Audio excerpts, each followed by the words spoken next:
Hi hello friends, అందరూ బాగున్నారా? ఇవాళ ఇంకొక శారీ అందులోని బ్లౌజ్ అయితే ఎలా స్టిచ్ చేశానో చూపిస్తున్నాను.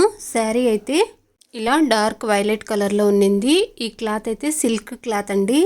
ఇలా సిల్వర్ కలర్ స్టోన్స్తో ఇలా బార్డర్ అయితే బటర్ఫ్లై బార్డర్ అయితే వచ్చేసింది. కట్ వర్క్లో కింద పైన ఒకే బార్డరే వచ్చేసింది.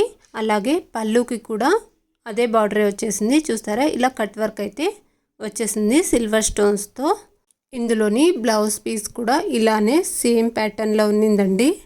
దీనికి వన్ సైడ్ మాత్రమే బార్డర్ వచ్చింది. స్లీవ్స్కి స్టిచ్ చేయడానికి కావట్లేదనేసి కట్ చేసి ప్యాచ్ లాగా వేసేసామన్నమాట. 2 స్లీవ్స్కి రావాలి అనేసి షేప్ అయితే రౌండ్ షేప్ ఇచ్చేసి ఇలా సిల్వర్ అయితే పైపింగ్ ఇచ్చేసాము సిల్వర్ క్లాత్తో. చూసారా, ఇక్కడ ప్యాచ్ అయితే వేసాం కదా.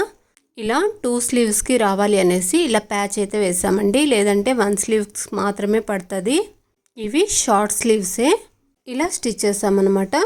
ఫ్రంట్ సైడు అలాగే బ్యాక్ సైడ్ కూడా రౌండ్ షేప్ నెక్ ఇచ్చేస్తాము. ఇది normal cutting blouse. Sari and blouse నచ్చితే మాత్రమే లైక్ చేయండి.